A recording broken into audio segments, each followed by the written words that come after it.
Kwa hiyo ukimhifadhi Mwenyezi Mungu Subhanahu wa Ta'ala katika shida ambazo zinakukabili, ukimhifadhi Mwenyezi Mungu Subhanahu wa Ta'ala katika yale aliyokuamrisha wewe, lakini pia ukajihifadhi kutokana na kila yale ambayo ameyakataza ukaacha kuyaendea, ukihifadhi macho yako yasiangalie haramu, yahifadhi masikio yako yasisikilize haramu, ihifadhi mikono yako isishike haramu, hifadhi miguu yako isiendee haramu, hifadhi tumbo lako lisishibe haramu, hifadhi mdomo wako usizungumze haramu, lakini pia hifadhi hata akili zako na hisia zako zisifikirie haramu. Kwa kufanya hivyo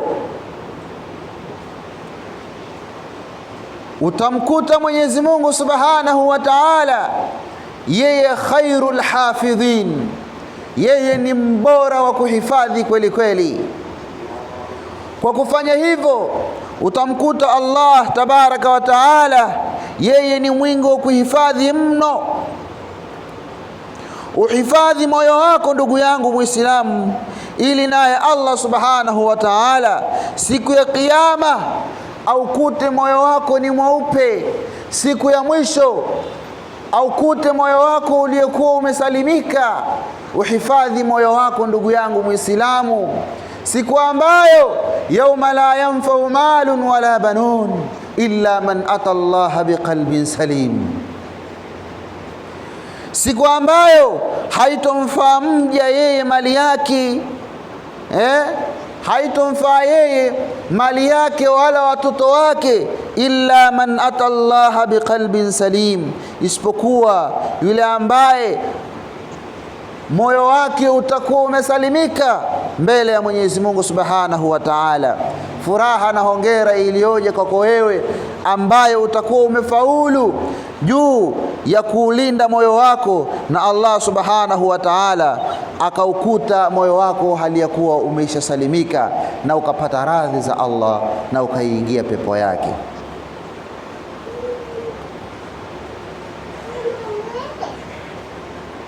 Ndugu yangu Muislamu, leo tukiangalia huu umma tuliokuwa nao sasa hivi, umma umejaa hujuma, umma umejaa madhila, umma umejaa mashaka, umma umejaa maovu, umma umejaa ufisadi, umma umejaa mambo ya ajabu ajabu. Ni kwa sababu nyoyo zetu zimekuwa hazina hofu na Mwenyezi Mungu Subhanahu wa Ta'ala. Ni kwa sababu hatujategemeza mipango yetu, taratibu zetu na kanuni zetu, hatujazitegemeza kwa Mola wetu Subhanahu wa Ta'ala. Tumekuwa ni watu wa kuyaendea masala mbalimbali, lakini Allah tukamweka pending, tukamweka pembeni.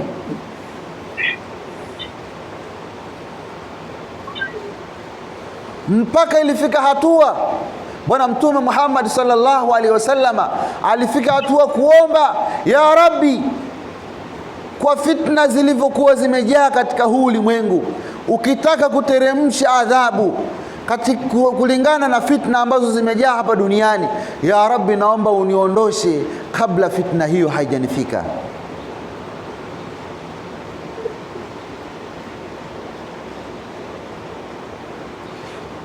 Ikiwa ukitaka kugharikisha umma, basi nifishe kabla fitna haijanifika. Utambue kila ikiondoka siku, kila inapoondoka siku, inapoingia siku nyingine, inayokuja ni hatari zaidi. Bora ya jana umma ulivyokuwa umejaa mashaka.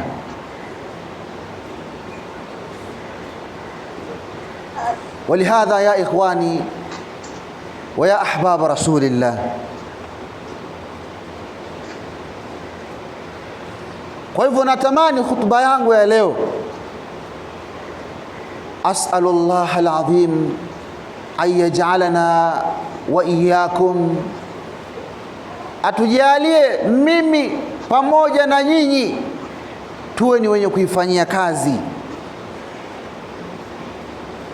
Lakini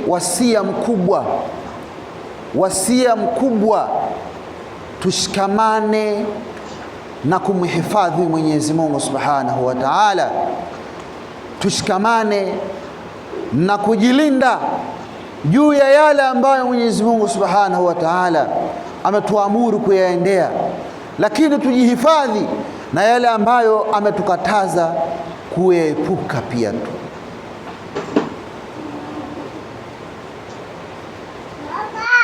Yeah.